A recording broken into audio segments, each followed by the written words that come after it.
Good morning ma'am अदो ma'am ngasi se chawba numineba ado nong sukan na tari kamai tawdoino khangde nong churabaina bitkam ta yaudre ado ma'am dusu dum yang halake kamai tawbono haibado niminasi ma'am ma'am से balloon काम होना गरे chomdana photo copy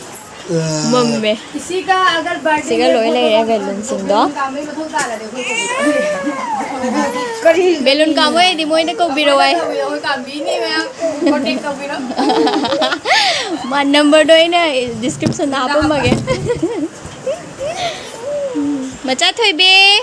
समझेंगे से दो दो नीने ने मचा थोइबे कितनो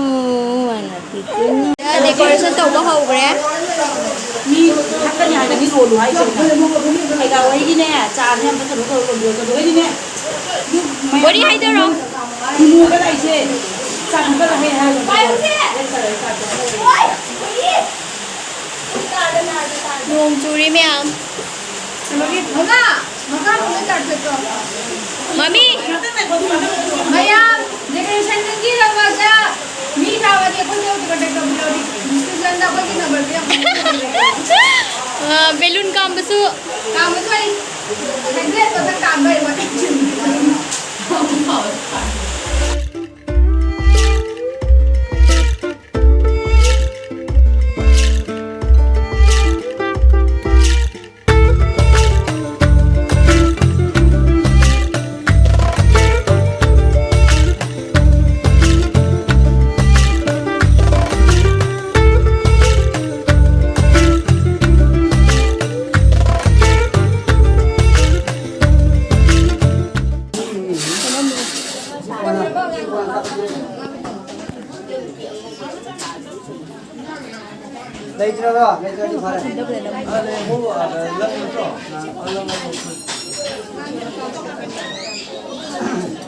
ओम केशवाय ओम नमो नारायण ओम माधवाय आप उन्होंने ले चला उन्होंने ले चला केशवाय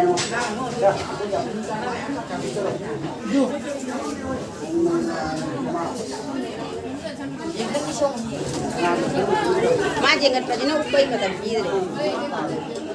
ओम गणेशाय ओम शिवं चित्तं गणेशं च कौशिकं ओम जय श्री विष्णु पंचमुखं नारायणं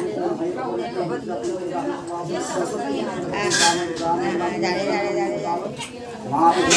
इंगल की नहीं इंगल दी जाते हैं शादी उसे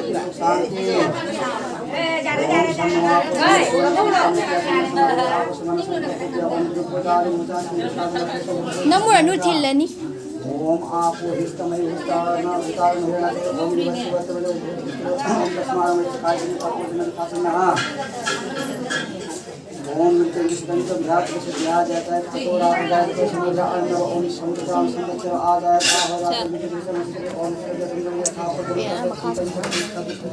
राम नाम सोमगुरु काल नाम भूतन से शांति कमल के सदा ओम लोग नहीं जिना जाने ओम सुषमा ओम गणंता गणापति हवा बहन की धीनता ने देव बाल ओम स्वस्ति ओम स्वस्ति ओम स्वस्ति ओम सोमं राजनं वरुण मगनं भावामहे आर्य ओम स्वस्ति ओम स्वस्ति ओम स्वस्ति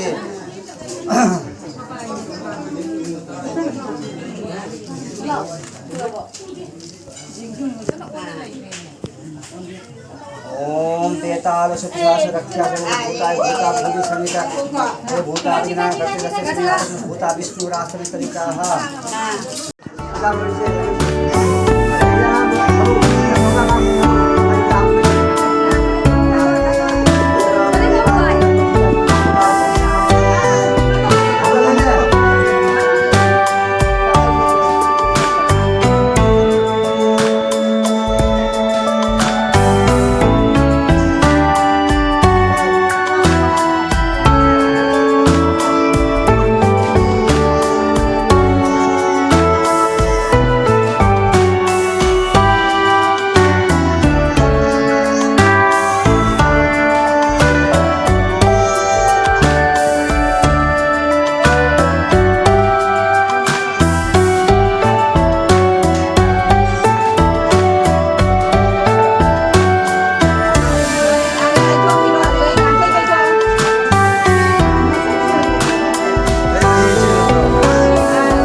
ꯃꯁꯤꯡ ꯊꯤꯕꯗ ꯃꯃꯤꯒ ꯀꯨꯞꯇꯦꯅꯦ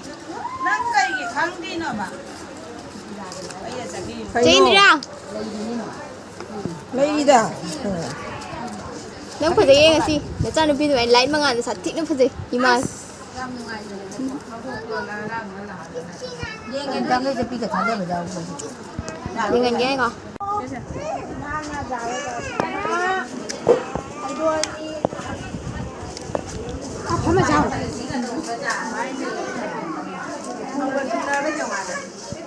ꯃꯃꯤ ꯅꯪ ꯆꯥꯗ꯭ꯔꯤꯕꯣ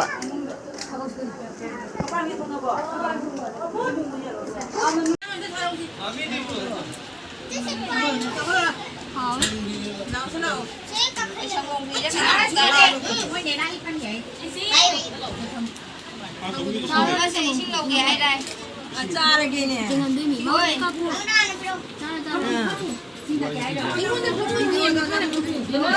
ꯄꯩꯁꯥꯕꯨꯗꯤ ꯅꯝꯁꯤꯜꯂꯦ ꯃꯈꯥꯗ ꯈꯪꯍꯟ ꯌꯥꯕ꯭ꯔꯣ ꯁꯦ ꯃꯤ ꯌꯥꯄꯣꯔꯣ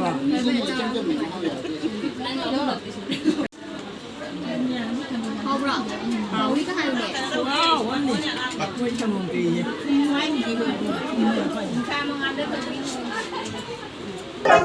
ꯃꯌꯥꯝ ꯆꯥꯛ ꯆꯥꯅꯈ꯭ꯔꯦ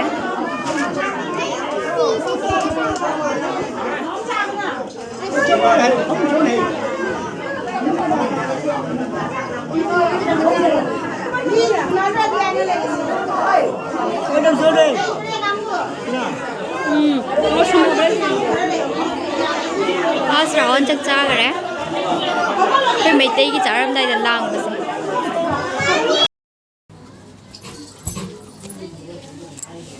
ꯑꯩꯈꯣꯏ ꯃꯆꯥ ꯊꯣꯏꯕꯤ ꯁꯤꯗ ꯂꯩꯔꯦ ꯁꯦ ꯍꯥꯏ ꯃꯌꯥꯝ ꯑꯩꯈꯣꯏ ꯐꯤꯒ ꯂꯣꯏ ꯂꯧꯊꯣꯛꯆꯔꯦ ꯃꯌꯥꯝ ꯃꯥ ꯐꯤꯒ ꯂꯣꯏ ꯂꯧꯊꯣꯛꯈ꯭ꯔꯦꯕꯀꯣ ꯃꯥꯗꯣ ꯐꯤ ꯑꯍꯟꯕꯗꯣ ꯃꯉꯣꯟꯗ ꯆꯛ ꯊꯤꯟꯃꯥꯔꯦ ꯑꯗꯨꯗꯨꯅ ꯀꯞꯄꯦꯕ ꯃꯥꯁꯦ ꯌꯥꯝꯅ ꯑꯗꯨꯒꯤ ꯑꯩꯈꯣꯏ ꯐꯤꯒ ꯂꯣꯏ ꯂꯧꯊꯣꯛꯆꯔꯦ ꯍꯧꯖꯤꯛ ꯄꯨꯔꯥ ꯂꯦꯡꯇꯥꯗ ꯂꯩꯖꯔꯦ ꯍꯥꯏ ꯇꯧꯊꯣꯛꯈ꯭ꯔꯁꯦ ꯇꯨ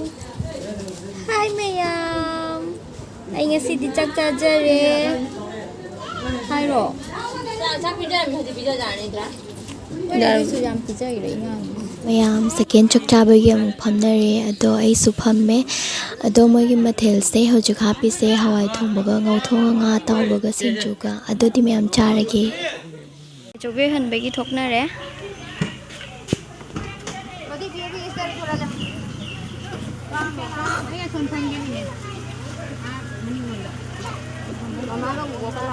ꯃꯅꯤꯡꯂ ꯃꯃꯥꯡꯂ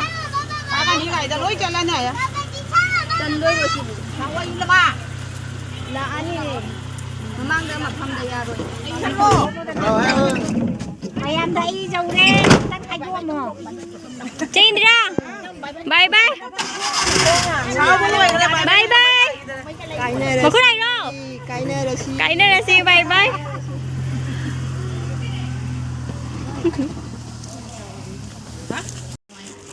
ꯃꯌꯥꯝ ꯒꯤꯐ ꯃꯌꯥꯝꯁꯦ ꯑꯟꯕꯣꯛꯁꯤꯡ ꯇꯧꯖꯔꯤ ꯑꯗꯨꯅ ꯀꯔꯤ ꯍꯥꯡꯗꯧꯔꯖꯒꯦ ꯆꯍꯤ ꯐꯥꯔꯕ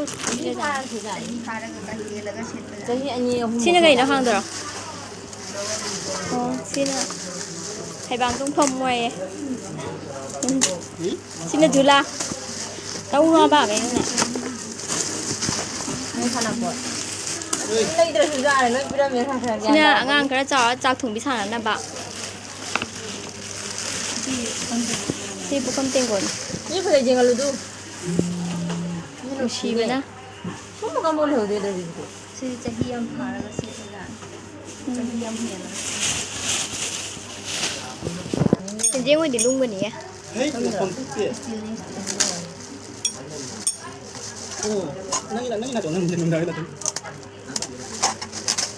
ꯕꯔꯕꯔ ꯁꯦꯒꯥꯏꯌꯣꯅꯦ